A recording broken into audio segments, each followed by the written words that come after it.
Boyd. Thank you very much. I have a couple of gentlemen who would like to say something for Cody. Hi, my name's Cody DePardo. I'm one of the kids that were lucky enough to have Lonnie as a coach as I was growing up. It started, I was bowling, my dad was bowling in the league with him every Friday night, and kind of just bowling, and he came up and decided to help me. And it turned out that was one of the greatest things to ever happen. Even in bowling, even outside of bowling, he was always there for me. He was always showing up to my baseball games, graduation parties, even sometimes he'd come to family gatherings. So yeah, he's a great bowler. He's been around this game a long time, has a lot of knowledge, taught me a lot of knowledge about the game, but he's an even better person than he's a knowledge, and I'm very lucky to have Lonnie Boyd in our life. And thank you, and congratulations, Lonnie.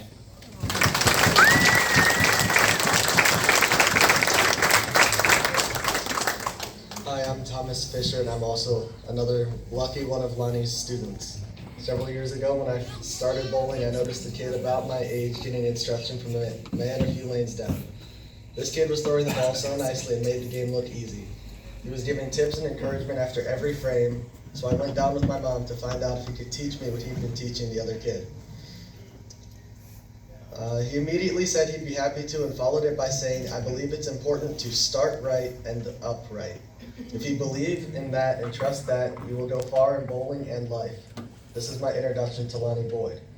Less than a year after starting to get instruction from Lonnie, my bowling game drastically improved. I won singles, doubles, team, and all events at the local Davenport City tournament. To say Lonnie was proud would be an understatement, but he made sure to remind me that while medals and bragging rights are fun, the main thing was to stay grounded and focused on improving my game as well as my life. Start right and upright. Over the years, Lonnie has been my coach, my doubles partner, my team partner, and sometimes even my bowling adversary. He has always said that the day I can beat him is the day he will smile and know he did okay with me. I'm still looking for that elusive Lonnie Boyd smile. But I think after bowling next to me with my series last week, he knows I'm coming.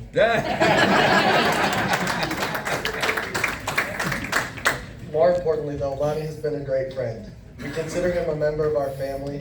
He is now working with my younger sister as well, and his goal remains the same: to improve her bowling game and help her gain scholarships for college and get her moving forward in life with a goal to always better herself. He's one of my biggest supporters, both in bowling and life in general. He's been there for me during the tough times. Last year I had open heart surgery, and all I wanted to do was get through it, rehab, and get back to bowling with Lonnie. I'm pretty sure there are a bunch of surgeons in Boston who now know the name Lonnie Boyd. The day of surgery, I was wearing this shirt as a reminder that I could get through anything. The day I got back home, I was wearing it again. Start right and upright. I've seen Lonnie give countless people instructions, tips, and even his own equipment to better them in the game of bowling. I've also seen him help people outside the game many, many times. Lonnie has done so much for so many. So tonight it's my turn to say how proud I am of him. And to all of you out here, remember, in everything you do, start right. If you manage to keep focused, have fun, and be kind to everyone around you, just like Lonnie, I'm sure you will always end up right. Thank you, Lonnie. Congratulations.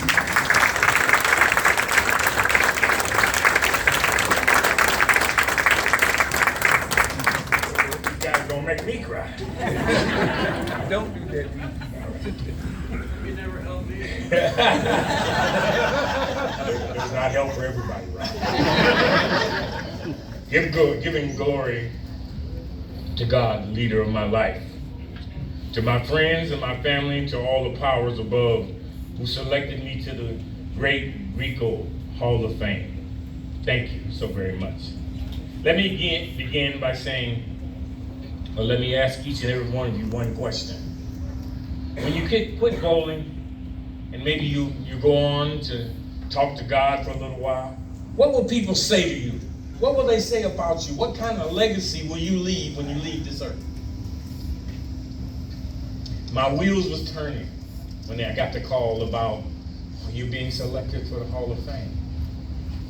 Man, I was speechless. I started writing down names like my brother Alex, Chuck Flukas, Clarence Clemens, Dan Walleen, Hockett, the Tabscott brothers, CC. I mean, I can go on and on with names of people that were influencing and helping me. But there's one man that really turned and changed my life. His name was Robert Cuddles Cosper.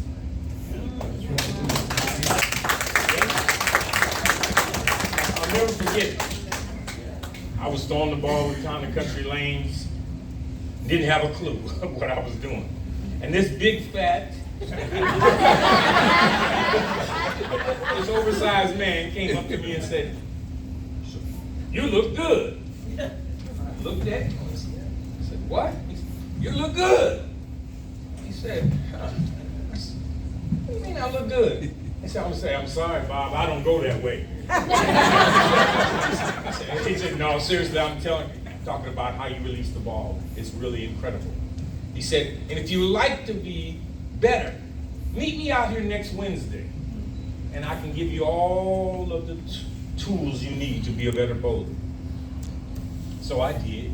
And when I showed up to the bowling alley, he had in hand, he had a bowling ball. He had a pair of shoes, and he had a bag. He said, "This is for you." And he said, "Let's get started." I just want to say all my efforts, working with kids, my part-time job, taking them to and from school, doing some tutoring at West High School, all it was an act of kindness that Bob Cosper showed to me, and I will never forget it. So you can remember my scores if you want, 299, 800, 300, but please, don't forget one important thing, the kindness that I have shown to people. This world will be a better world if everybody can just show a little more kindness. And as I go to my seat, what type of legacy will you leave when you leave this earth? Thank you.